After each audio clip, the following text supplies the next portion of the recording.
À la une de ce journal à Ouagadougou, les membres de l'association des anciens travailleurs d'Air Mali commémorent le 11 août. Il y a 49 ans, un avion d'Air Mali en provenance de la Mecque a fait un crash au Burkina Faso avec un bilan de 59 morts. Moment de recueillement et d'hommage chargé d'émotions à suivre avec nos envoyés spéciaux dès le début de ce journal. Le grand format de cette édition porte sur les fake news. De fausses informations inondent de plus en plus la toile. Elles sont délibérément fabriquées et diffusées à des fins politiques, mercantiles ou idéologiques. Le phénomène inquiète.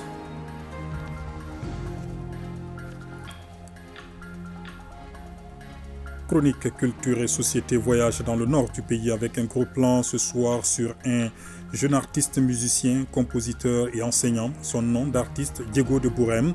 Il chante notamment la paix, l'amour du terroir avec des notes de Takamba. L'invité de ce 20h week-end est professeur Pierre Adénié Togo, président de la Soshima, Société de chirurgie du Mali. Nous parlerons avec lui du 11e congrès de l'organisation que Bamako vient d'abriter. Il sera également question des défis liés à la profession de chirurgien. Voilà pour les titres. Mesdames, Messieurs, bonsoir. Professeur Togo, bonsoir. Bonsoir. Merci d'avoir répondu à notre invitation. Je reviens vers vous tout à l'heure. Merci bien. Il y a 49 ans, le 11 août, se produisait au Burkina Faso l'un des plus tragiques accidents de l'histoire de l'aviation civile malienne. Un avion d'Air Mali en provenance de la Mecque a fait un crash dans un village près de Ouagadougou. Bilan 59 morts. Pour commémorer l'événement, les membres de l'association des anciens travailleurs d'Air Mali se sont rendus à Ouagadougou pour se recueillir sur les tombes des victimes. Récit de nos envoyés spéciaux à Ouagadougou. Modibo Mariko, Samboudiakité. Le vieux Sigouda Nyogo du haut de ses 85 ans semble supporter les poids de l'âge et des séquelles du crash d'avion dont il est l'un des rares survivants. Mais à la vue des tombes de ses camarades victimes de cet accident 49 ans après, il n'a su contenir ses émotions. Ce grave accident d'Air Mali a eu lieu un 11 août 1974 dans le village de Bogotenga à 45 km de Ouagadougou au Burkina Faso. Il y avait à bord de l'appareil russe un Ilyushin 18 de la compagnie d'Air Mali, 72 personnes qui venaient de Djeddah à la Mecque pour accomplir les petits pèlerinages la Oumoura. Seules 13 personnes ont survécu, parmi lesquelles 9 Maliens. Je suis très ému parce que nous étions 8 membres d'équipage qui étaient sur la déclaration générale. Le technicien accompagnateur avait un billet, lui. Et les 7 sont morts, Dieu m'a sauvé, moi. Et quand je reviens sur les lieux et que je visite les tombes de nos camarades, je suis énormément choqué, énormément ému. Mais c'est le fait de Dieu, je n'ai pas choisi. Et nous avons souhaité qu'on n'oublie pas Air Mali, c'est ça notre objectif, qu'on perpétue la mémoire d'Air Mali et que ce que nous avons réalisé pour le transport aérien, nous avons une part du ciel du Malien dans le ciel africain, que nous avons conquis de haute lutte. Il ne faut pas qu'on nous oublie, nous avons été les pionniers, parce qu'on ne pensait pas que les Africains pouvaient faire ça, et nous l'avons réalisé. À l'initiative de cette visite de recueillement et de bénédiction pour les victimes, l'ATAM, l'association des anciens travailleurs d'Air Mali, au programme à Ouagadougou, en plus du recueillement sur les tombes, une grande cérémonie de lecture du Coran dans une grande mosquée de Ouagadougou après la prière du vendredi. Des moments de recueillement chargés d'émotion pour les représentants des victimes qui se voient soulagés du coup après avoir accompli ces gestes d'un lourd fardeau qu'ils portaient des années. Vous voyez que ce cimetière est abandonné. Au vu de ce que nous avons constaté, il serait souhaitable que ces corps soient vraiment transférés à Bamako. L'association n'a pas les moyens. Une délégation de 11 personnes pour porter la voix des familles de 9 survivants maliens. Des familles qui font désormais du rapatriement des restes de leurs parents un objectif prioritaire pour lesquels ils demandent l'accompagnement de l'État et de toutes les bonnes volontés. Et cela est d'autant plus urgent que ce cimetière est en abandon depuis près de 20 ans et les dernières nouvelles font état du déblayage du site en fuite d'un projet important de construction d'écoles. Ici à Bamako, séance d'information et de formation de 50 porteurs de petites et moyennes entreprises. Les échanges portent essentiellement sur l'accès au marché et la diplomatie des affaires. Youssouf Diakité. 50 jeunes porteurs de petites et moyennes entreprises à l'école du baromètre et de l'Organisation des jeunes patrons du Mali. Pendant la session, les jeunes porteurs de projets vont se familiariser avec les thématiques en rapport avec la stratégie marketing et l'intelligence économique, l'introduction à la diplomatie des affaires, entre autres. Certains sont en train de fermer leurs portes, donc nous avons essayé de faire un recensement pour voir quels sont les besoins de formation que ces PME éprouvent. Et on a compris que c'était déjà des questions liées à la stratégie d'organisation même de gestion de l'entreprise, c'était lié également à l'accès au marché et aussi à l'accès au financement. Les formateurs vont également développer des thèmes comme la fiscalité approfondie des affaires, les montages de projets et la stratégie de mobilisation des ressources financières auprès des partenaires. C'est un module qui permet d'obtenir l'information stratégique pour les entreprises ou les entrepreneurs, les PME, tout le monde est concerné, afin d'avoir un avantage comparatif sur le marché. Pour atteindre cet objectif, le PAFEM, avec un montant de financement de 60 millions de dollars US, est structuré autour de la promotion d'une inclusion financière durable et le développement de la FinTech, partage des risques et renforcement des capacités pour les MPME, appui aux activités génératrices de revenus AGR et de la création d'emplois à travers des travaux publics à haute intensité de main-d'œuvre. Le ministère de l'Entrepreneuriat national, de l'Emploi et de la formation professionnelle estime qu'il faut multiplier des initiatives du genre. Le chômage des jeunes demeure préoccupant. Il se caractérise par une inadéquation entre l'offre et la demande de travail qu'il me plaît d'aborder aujourd'hui sous le prisme du développement des compétences et des expertises des PME qui sont pour notre économie le socle de la création d'emplois. L'activité s'inscrit en droite ligne dans la vision de mon département, c'est-à-dire promouvoir l'entrepreneuriat jeune et renforcer les capacités opérationnelles des petites et moyennes entreprises. Pour mémoire, cette journée d'information et de sensibilisation des jeunes porteurs de projets est couplée avec la remise des distinctions de baromètre aux acteurs du développement du pays.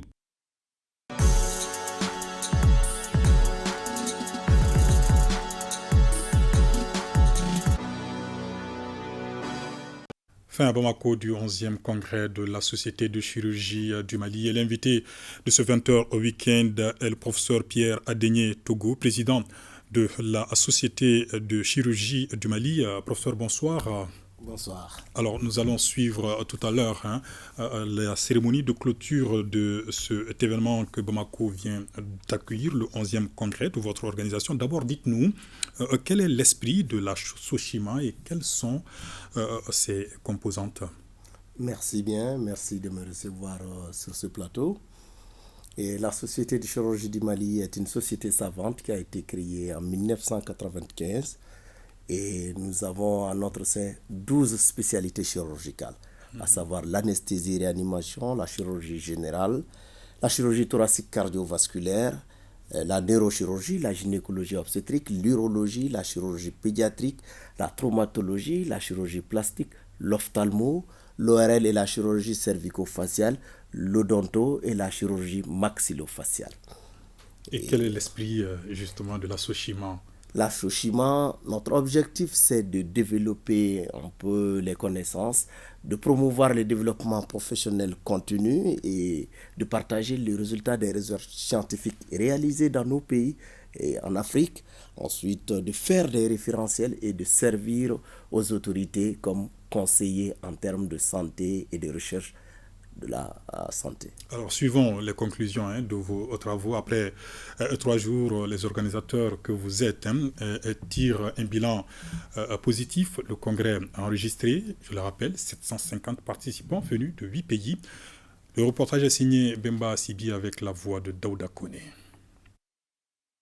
Un bilan positif, c'est la conclusion des travaux du 11e congrès de chirurgie du Mali qui a vu la participation de 750 personnes venues de 8 pays de la sous-région et de la France. 28 conférences ont été réalisées, 317 communications orales, une conférence inaugurale sur l'intelligence artificielle, un panel sur le compte-rendu de l'appel de Dakar dont l'objectif était d'aller à un plan national de chirurgie, d'obstétrique et d'anesthésie.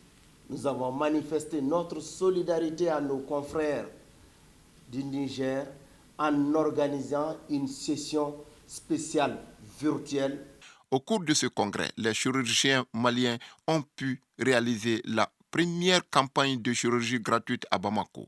Elle a permis d'opérer 356 patients en 4 jours. 2 jours de formation ont également agrémenté ce 11e congrès. La cérémonie de clôture a servi de cadre pour la Société de chirurgie du Mali d'informer l'assistance de l'accréditation de leur journal scientifique par le CAMES, ce qui offre une nouvelle opportunité pour les publications scientifiques des chirurgiens maliens. Alors, nous venons de le suivre, professeur Antogo. En marge du congrès, vous avez lancé une campagne de chirurgie avec un objectif de 300 patients sur 19 pathologies. Objectif atteint ou dépassé? Alors, objectif largement dépassé. En nombre de malades, nous avions prévu d'opérer 300 malades, mais nous avons opéré 356. Alors, nous avons au tout départ prévu 19 pathologies. Finalement, au total, 22 types de maladies ont été opérées. Et donc, c'est le lieu pour moi de remercier les autorités du Mali, le président de la transition, le premier ministre, le ministre de la Santé et du Développement social, le ministre de l'Enseignement supérieur et de la Recherche scientifique, le directeur général de santé et de l'hygiène publique, la DRS, et tous les médecins-chefs des 6 communes de Bamako qui ont accepté de nous offrir leurs locaux, tout leur personnel et tous les chirurgiens du Mali, c'est-à-dire nous avons réparti 12 professeurs par site pour faire toutes ces chirurgies. Anesthésistes et tous les spécialistes dans le bloc opératoire, IAD, IBOD et manœuvres. C'est ce qui nous a permis d'atteindre tous ces objectifs et je les remercie. Et alors, pour reparler du congrès proprement dit, en termes de contenu, j'imagine que plusieurs thématiques ont été développées durant ce congrès en termes de défis de votre profession. Est-ce que vous pouvez nous en dire plus? Merci bien. Effectivement, aujourd'hui, j'ai vu dans les titres les fake news. Ça nous a intéressé. L'intelligence artificielle était notre conférence inaugurale. Donc, ce qui nous a permis de développer quelques stratégies pour un peu contrecarrer toutes ces mauvaises nouvelles, ces fausses informations en matière de santé. Et nous avons profité pour mettre en place les référentiels pour discuter des différents plans de chirurgie. Et ça en la présence de plusieurs spécialistes. De tous les 8 pays, nous avons fait des rencontres sur l'organisation de la 65e conférence du WACS, West African College of Surgeons, et vu la réussite de notre congrès, la WACS a accepté que pour la première fois, le Mali abrite la 65e conférence de la WACS. Alors, quels sont les défis liés à votre profession essentiellement? Alors, les défis, aujourd'hui, il faut relever les plateaux techniques pour pouvoir faire toutes les chirurgies qui se font ailleurs. Et aujourd'hui, nous avons les compétences, nous avons les ressources humaines, et ce qui nous manque, c'est les CHU, les plateaux techniques et l'accompagnement de nos patients. Et quelles sont les principales recommandations issues de vos travaux? Alors, au terme des travaux, les recommandations ont été: il faut qu'un plan national de chirurgie, d'anesthésie, d'obstétrique soit réalisé au Mali par les Maliens pour que nous sachions où nous allons. Deuxièmement, il faut forcément associer à toutes nos activités de recherche le pan solidarité. On n'a pas besoin d'attendre que quelqu'un d'autre vienne d'ailleurs pour nous dire notre voisin d'à côté est malade et il ne peut pas se soigner. Donc nous-mêmes, que cela soit une activité obligatoire pour toutes les sociétés savantes. Merci, professeur, d'être passé par là. Un dernier message à passer? Merci bien, c'est le même mot que je lance partout. Nous demandons aux autorités d'ouvrir plusieurs facultés de médecine en dehors de Bamako. Nous sommes quasiment le seul pays de la sous-région qui a une seule faculté de médecine et avec ses corollaires de CHU dans nos régions pour que les spécialistes, les professeurs soient encore au plus près des malades au fin fond du Mali. Encore une fois, professeur Togo, merci d'être passé par là pour répondre à nos différentes questions. C'est moi qui vous remercie. On en vient au grand format de la rédaction. Il est quasiment impossible de surfer sur Internet aujourd'hui sans tomber sur une fake news. Entendez par là les fausses informations. Alors, elles sont délibérément fabriquées et diffusées à des fins certainement politiques, mercantiles ou idéologiques. Le phénomène inquiète plus d'un. Bokari Koulibaly et Souleymane Diabaté sont allés à la rencontre des spécialistes. Ces communiqués qui annoncent la proclamation des résultats du BAC 2023, cette rivière de pétrole qui coule au nord du Mali ou encore cette vidéo du président du Haut Conseil islamique, voici autant de fake news. Ces fausses informations inondent les réseaux sociaux et les phénomènes inquiètent. Peut-être c'est un peu négligé, mais le jour au lendemain, ça peut te rattraper, quoi. C'est des trucs vraiment, il faut arrêter. Les réseaux sociaux qui constituent aujourd'hui le lieu d'information relaient aujourd'hui des fausses informations et qui suivant même a tendance même à substituer le travail des journalistes. Fake news, intox ou infox sont des informations fausses. Elles sont truquées, fabriquées de toutes pièces dans le dessein de manipuler l'opinion publique, la tromper, voire l'influencer. Il y a plusieurs objectifs. Par exemple, il y a plusieurs acteurs qui sont derrière les fake news. Il y a des opérateurs, des entreprises qui diffusent les fake news contre d'autres entreprises concurrentes dans le but de ternir l'image de ses produits pour que lui, son produit, puisse avoir de l'ascension. Il y a des acteurs politiques aussi qui fabriquent les fake news contre les adversaires politiques dans l'objectif de les nuire. Il y a aussi des web activistes véreux qui fabriquent les fake news pour avoir beaucoup d'abonnés. Parce que lorsqu'ils ont beaucoup d'abonnés, après, leurs pages peuvent servir de page de publicité. Donc, Maliens ont à partager. Quand on commence à dire ça seulement, il faut avoir peur.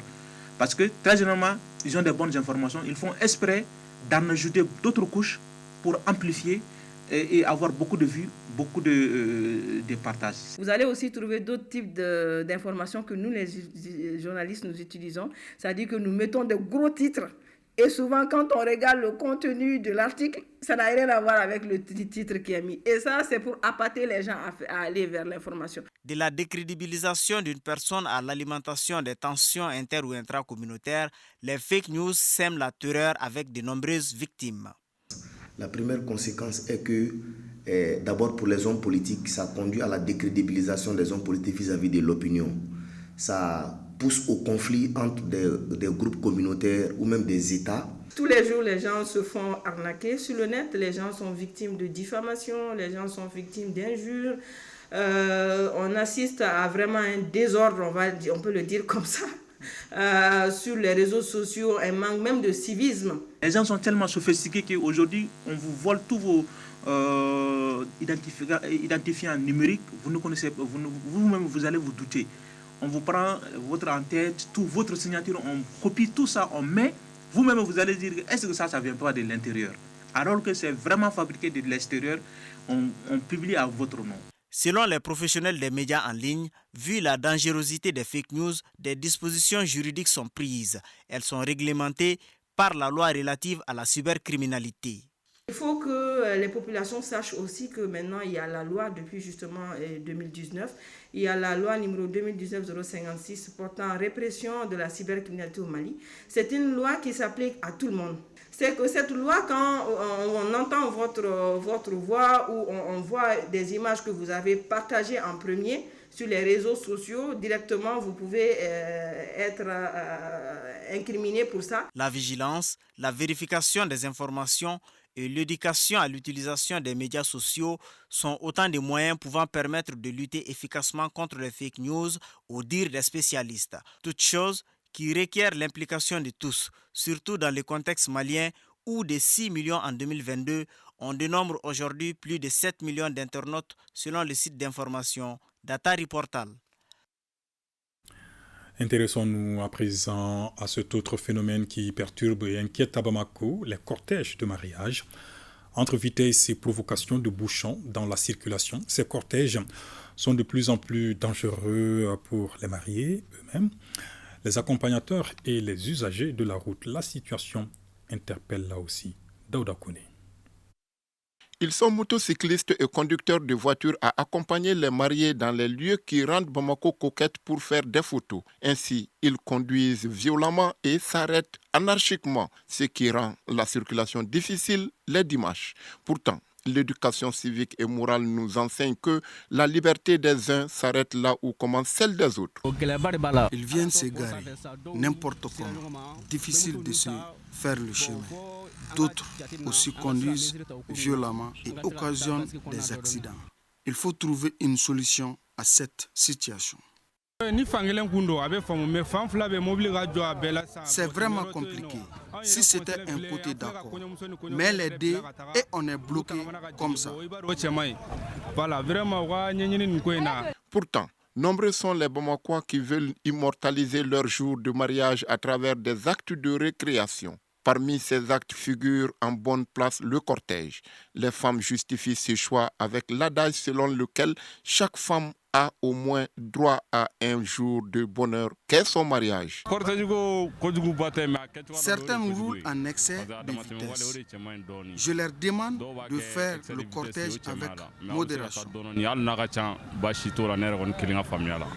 Je suis contente aujourd'hui et je demande aux sœurs de faire du mariage leur priorité. En tout cas, au regard de la situation, les policiers régulent tant bien que mal la circulation pour permettre aux autres usagers de ne pas subir des désagréments auxquels ils ne sont pas à l'origine. Et cet autre acte d'incivisme qui dérange dans la capitale malienne, certains endroits sont transformés en dépôts d'ordures. Vous le constatez sur la rive gauche, par exemple, de l'Apécam, à l'Assemblée nationale, en passant par Dabanani, des tas d'ordures qui rendent Bamako de plus en plus insalubre. Aliou Abdoulaye Touré. À certains endroits de la capitale des Trois Caïmans, difficile de circuler sans tomber sur l'état d'ordures déposés ça et là et souvent au beau milieu de la voie publique. Nous sommes ici derrière l'Assemblée permanente des chambres d'agriculture du Mali, APECAM. Des dunes d'ordures se forment. Au niveau de cet environnement, l'air est irrespirable car pollué à cause de l'incivisme. Un peu devant à Dabanani, les images véhiculent les messages interpellataires.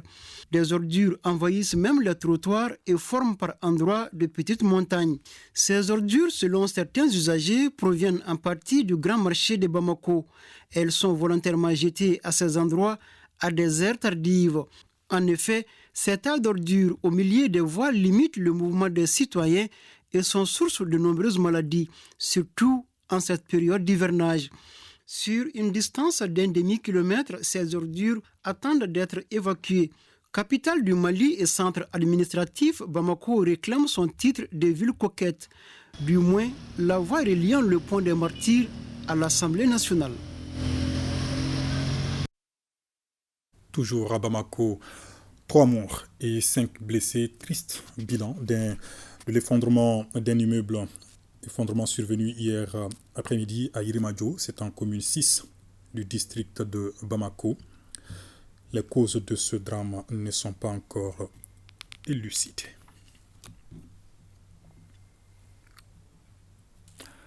La composante 3 du projet Hydromet est lancée. De quoi s'agit-il? C'est un projet qui vise à améliorer la prestation des services hydrométéorologiques. Sa mise en œuvre est confiée à la Croix-Rouge malienne. Le coût, 150 millions de francs CFA pour un délai d'exécution de 6 mois. Saloum Konaté. Orienter les politiques nationales vers des solutions de développement résilientes au changement climatique et renforcer sa résilience face aux aléas climatiques restent entre autres les objectifs de ce projet connu sous le nom de Hydromet Mali. Ce projet est né de la volonté des efforts des autorités maliennes, de la Banque mondiale et du Fonds vert pour le climat et hébergé par la protection civile et ses partenaires. Le projet Hydromet Mali a été fondé sur 2 entités essentielles. La première entité est composée des services producteurs d'informations hydrologiques et météorologiques. Et la deuxième entité est composée des structures qui utilisent ces informations-là au bénéfice des autres structures techniques, mais aussi de la population en général. Financée à une hauteur de 150 millions de francs CFA pour un délai de 6 mois, la mise en œuvre de la composante 3 du projet intitulé « Amélioration de la fourniture de services hydrométéorologiques aux utilisateurs finaux » est confiée à la Croix-Rouge malienne. Il est de notre devoir donc, en tant qu'organisation humanitaire, de mettre en place des solutions pour anticiper, prévenir et répondre à ces risques, à ces crises. C'est précisément dans ce contexte que le projet Hydromet Mali revêt une importance capitale pour notre pays. Ce projet nous permettra de renforcer notre capacité à fournir des services hydrométéorologiques, des alertes précoces, des réponses efficaces aux urgences. La présidente de la Croix-Rouge malienne s'engage à mobiliser toutes les ressources humaines logistiques nécessaires pour mener à bien cette mission. Plus de 132 millions de francs CFA, c'est le budget de la deuxième phase du projet Legal Assistance for Women, initié par le Centre d'assistance et de promotion des humains. Ce projet doit se focaliser au cours des 18 prochains mois sur l'accès des femmes à la justice. Koumba Sissé. Comment protéger les droits des femmes victimes de différentes violences? Voilà l'épineuse question à laquelle beaucoup d'entre elles n'ont pas de réponse. Pour aider ces couches défavorisées à accéder à la justice, la deuxième phase du projet Legal Assistance for Women LAO2 est initiée. Certes, il y a des contraintes réelles liées aux défis sécuritaires dans la mise en œuvre des activités sur le terrain. Mais c'est surtout aussi en ce moment et à ces endroits qu'il faut redoubler d'efforts pour venir en aide aux victimes d'abus et de violations des droits humains. C'est donc l'occasion à saisir pour jouer toute notre partition grâce en partie à ce projet Legal Assistance for Women 2, initié par le CAPIH et qui bénéficie du financement des ONIFEM à destination des cercles de Nara, Djema, Nyoro, Yelimani, Kuchala et Yoroso. Pour une durée de 18 mois, ce projet doit se focaliser sur le renforcement des capacités des acteurs de la chaîne pénale et de la société civile afin de renforcer l'assistance juridique des femmes. Des émissions radiophoniques seront également réalisées dans les zones d'intervention. Je me réjouis du lancement du présent projet dénommé Legal Assistance for Women, l'OTU, qui est en droite ligne des programmes et politiques nationaux piloté par le gouvernement de la République du Mali dans le cadre de sa politique nationale sur le genre PNG et son plan d'action. Le projet LAO2 devra permettre à tant nombre de victimes d'être dans leurs droits. Et ce communiqué de l'état-major général des armées qui vient de nous parvenir à l'instant.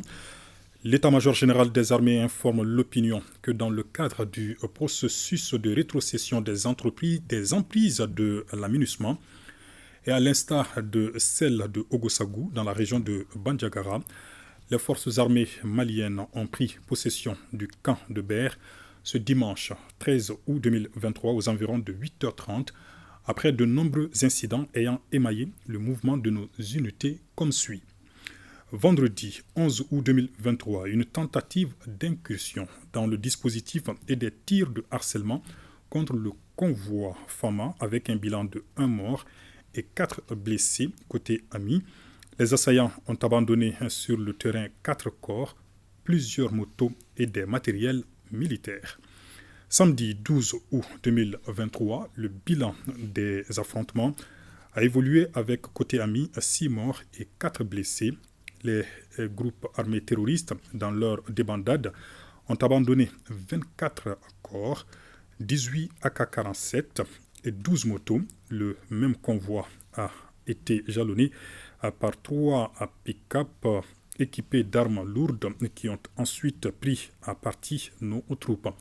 L'aviation Fama a riposté et a neutralisé les 3 véhicules et leurs occupants.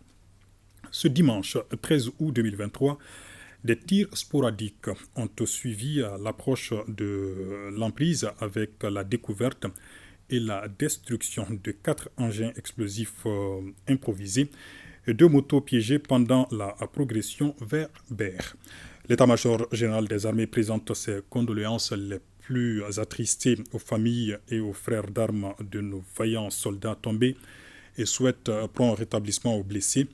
Les forces armées maliennes assureront vaille que vaille avec professionnalisme leur mission de protection des personnes et des biens. Elle rappelle que la sécurité et la protection des populations restent au cœur des actions et voudrait rassurer des campagnes d'intox et de désinformation actuellement en cours. Bamako, le 13 août 2023, l'état-major, un communiqué émanant donc de l'état-major général des armées. La 8e édition du camp technologique pour enfants et jeunes a bouclé ses portes. On prit part à cette édition.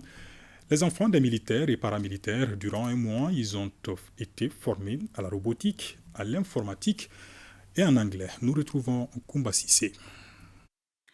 Les enfants des militaires et paramilitaires viennent de boucler une formation sur la robotique, l'informatique et l'anglais.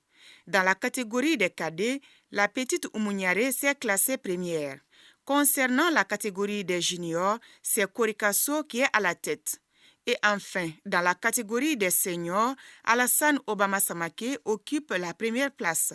Ceux qui ont validé les modules ont reçu des attestations de réussite et les autres ont eu des attestations de participation. Au cours d'un mois d'expérience, nous avons appris l'anglais, plein de notions et d'histoire sur notre patrie, le Mali. Je suis très heureux de recevoir ce titre de la première place. Cette formation est organisée par l'entreprise Millennium Technology en collaboration avec le service social des armées sur financement de l'UNESCO au Mali et l'accompagnement d'autres partenaires. Le but de l'exercice est de promouvoir les sciences de la technologie dans notre pays. Chers enfants, je vous invite alors, vous, les jeunes bénéficiaires de cette session de formation, à être animés de cet esprit de recherche continue du savoir qui est le remède pour relever les défis de la mondialisation. Quand j'étais petit, j'étais au fin fond des brousses maliennes. Quand je regardais la télévision nationale malienne, l'ORTM, la passion du service public, il y a une émission qui passait, cybernétique. Je voyais les enfants de 6-7 ans manipuler l'ordinateur. Et je disais à mon papa, mon rêve le plus cher, c'est juste de pouvoir un jour toucher l'ordinateur. Après mes études, avec mes camarades de Millennium Technology, j'ai dit, initions un camp. À marge de cette cérémonie, le directeur général du service social des armées, au nom de l'ANPE, a remis des kits d'accompagnement aux veuves des militaires et paramilitaires qui avaient suivi une formation en transformation agroalimentaire à Sibi. Un tour à présent au camp militaire El Hadj Omar Tal de Nioro du Sahel. Là-bas, des distinctions sont remises à des sous-officiers, à des militaires du rang et à un civil. Les raisons dans ce commentaire signé Awa Adama Koulibaly. Reconnaître le travail bien fait est parfois une récompense plus appréciée qu'un salaire. C'est dans la vision de cet espoir qu'une trentaine de personnes ont été honorées. Des distinctions qui témoignent leur engagement pour la défense des personnes et de leurs biens. Ce n'est pas que la bravoure qui compte, nous dit le commandant d'armes. Il ne s'agit pas seulement d'être brave en brousse. Il ne s'agit pas d'être les plus combattants, les plus grands guerriers en brousse. À cela s'ajoute la discipline. Et également votre travail et votre abnégation à l'intérieur du camp ici. J'ai vu vraiment des gens parmi vous qui sont déterminés, qui sont engagés. Seul civil parmi les récipiendaires, Moussa Diakité, chef de la station ORTM Nioro, a vu ses efforts reconnus dans le cadre de l'information et la sensibilisation des prouesses des femmes. J'en suis vraiment très content. Cette distinction-là, cette lettre de remerciement montre encore une fois l'importance de la collaboration entre civils et militaires. L'occasion était également propice pour rendre hommage aux vaillants soldats et civils tombés pour la défense de la patrie. 135e édition de la foire exposition rurale en Argentine. Le Mali était fortement représenté à ce rendez-vous mondial de promotion du secteur de l'élevage et des agrumes. Occasion pour les participants maliens de nouer de nouvelles relations et de s'inspirer du modèle argentin. Bokari Koulibaly pour le commentaire. Promouvoir les opportunités d'affaires et d'investissement dans les pays du Sahel, puis entre ces pays et l'international, c'est la mission qui s'assigne les cabinets Yiriwa International Consulting. C'est pourquoi la structure a conduit une mission commerciale et d'études avec des opérateurs économiques et autorités maliennes en Argentine. Objectif, nouer un partenariat entre le Mali et l'Argentine dans le secteur de l'élevage, des agrumes, de l'aviculture et de la nutrition animale. On a vu beaucoup de potentialités dans la coopération entre les deux pays, des échanges sur le plan commercial et des échanges sur le plan de la technologie, le transfert de technologie et surtout l'accompagnement pour la connaissance.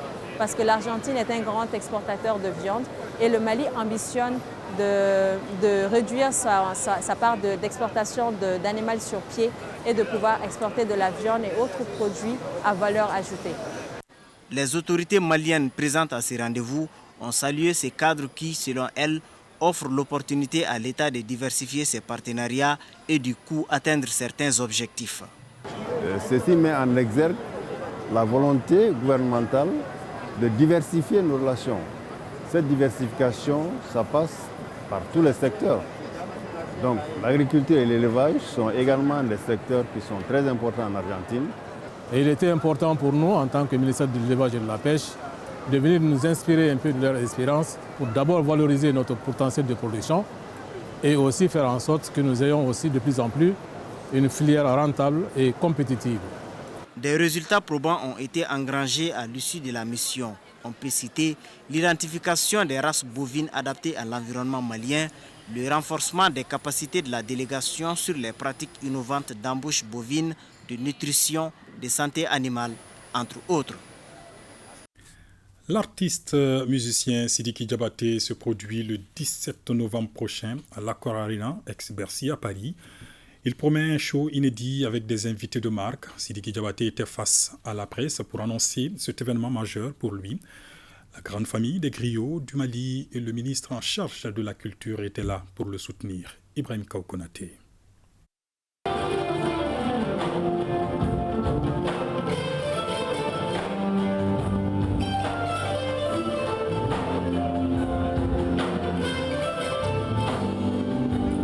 À quelques mois du concert inédit du prince de la Koura Sidiki Diabaté, prévu le 17 novembre 2023 à l'Accor Arena, ex-Bercy en France, l'artiste et ses collaborateurs étaient face à la presse pour expliquer le bien fondé de cet événement tant attendu par la diaspora africaine en France.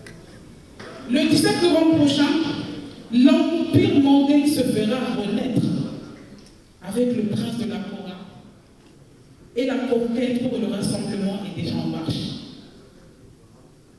Pour la programmation, le concert se déroula en full live pour une durée de 2 heures de temps. Cette initiative vise à faire découvrir au plus grand nombre le patrimoine culturel du Mali sur la scène internationale.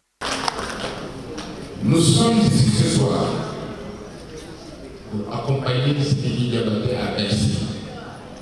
C'est au lieu de la culture, un lieu célèbre. Sidiki Diabaté va à Bercy, mais c'est le Mali qui sera à Bercy. Ce qui justifie justement notre présence ici ce soir.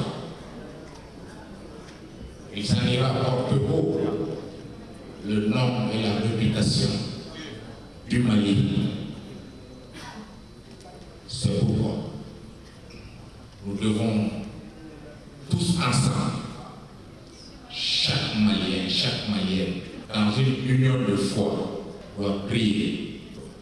Sa présence à Bercy soit un honneur, une gloire pour le Mali. Je voudrais donc te dire, Sidiki, va à Bercy. Porte le drapeau du Mali, porte le nom du Mali, porte la réputation du Mali. Auparavant, des communications ont été faites sur des thématiques comme le rôle de la culture dans la biodiversité, l'entrepreneuriat des jeunes, l'historique de la Koura et du Mandé, la lignée de Sidiki Diabaté, des séances de prière et de bénédiction.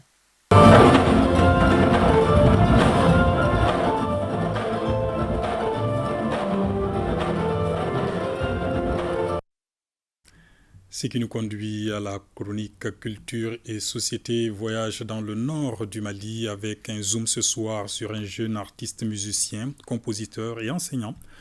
Son nom d'artiste, Diego de Bourem.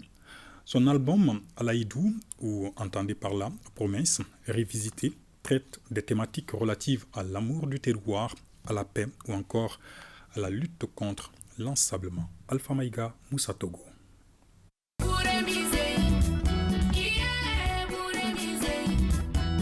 Diego, Infayi Issouf Maïga à l'état civil, aurait pu, avec son surnom, devenir, comme son père, un grand joueur de football. Instinct maternel oblige, l'enfant de Bourem a épousé l'art, comme sa mère. Et du coup, ça lui a servi bien. Diego est l'un des rares artistes de Bourem qui s'est fait une renommée nationale en faisant de l'art sa profession désormais. L'art, ça c'est depuis l'enfance. Depuis l'enfance, j'étais dans les troupes théâtrales. Alaïdou jangaino kiri nakasi andoronya korowa foko kan la kaletinka. Voix juvénile, visage poupin, régulièrement drapé dans des accoutrements vestimentaires du nord du pays. Sa musique repose sur des airs uniques de takamba, de blue jazz et du kambahori, autrement dit le battement des mains.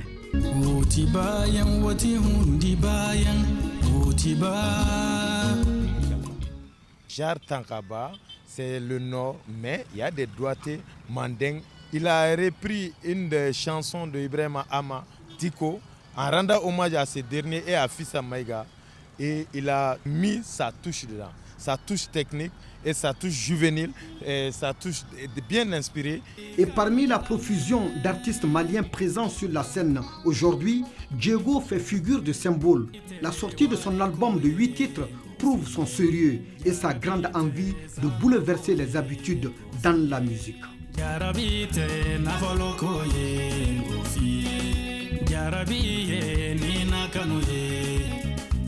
Par la voix également, il y a une de ses chansons qui est pratiquement en bambara également. Donc ça veut dire que c'est un jeune qui est en train de faire un mélange musical du nord et du sud pour donner un très bon résultat. Ça démontre la diversité et la richesse de notre patrimoine. Alaïdou ou la promesse est l'œuvre qui accomplit son parcours avec les mêmes thématiques qui ont émaillé sa carrière. L'amour de son terroir, la lutte pour la paix, le développement et la lutte contre l'ensablement. En clair, la promesse de concrétiser de grandes œuvres pour Bourem. Il appelle la jeunesse à la cohésion, la jeunesse à l'unité, la jeunesse au développement du pays qui nous appartient à tous. Sans comparaison avec les sommités de l'art malien, Diego fait son chemin aidé par sa jeunesse, sa fougue, son optimisme aux allures contagieuses dans son quartier Djambourou.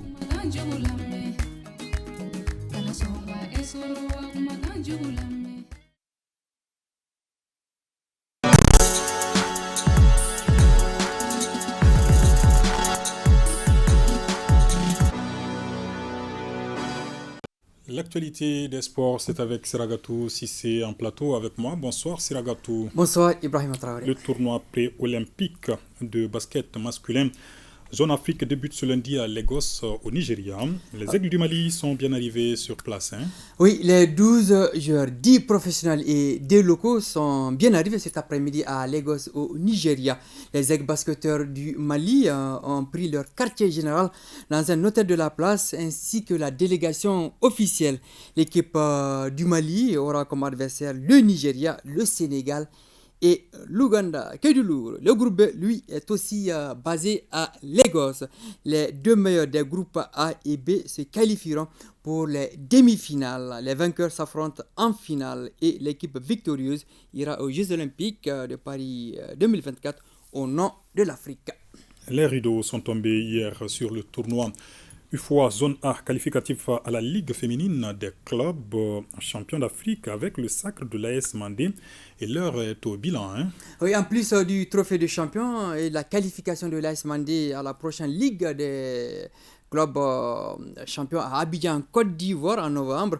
Le club de la commune 4 a raflé plusieurs récompenses. Le trophée de la meilleure joueuse et celui de la meilleure buteuse, 3 réalisations décernées à Oumou Kone. Le trophée de la meilleure gardienne à la capitaine Fatmata Karantao. L'AS Mandé signe son grand retour sur la scène africaine. Merci beaucoup, Seragato Sissé. Je vous en prie. Un rendez-vous à ne pas manquer ce soir dans nos programmes Défense citoyenne. À suivre après cette édition, c'est une présentation de Abdoulaye Sako avec la collaboration de la DIRPA. Et c'est ce qui met fin à ce 20h week-end que j'ai eu le plaisir de vous présenter. Excellent moment de télévision à notre compagnie. Bonsoir.